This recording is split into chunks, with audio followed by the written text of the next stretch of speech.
每人一蘋果。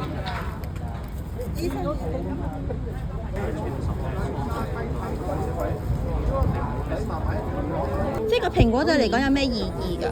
蘋果日報真相，freedom of press, freedom of speech, freedom of choice， 總之就係 freedom。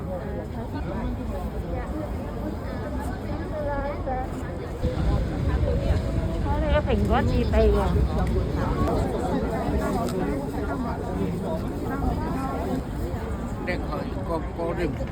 嗰啲餅咧，你拎入去食得唔得㗎？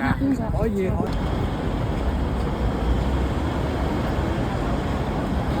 係咯，我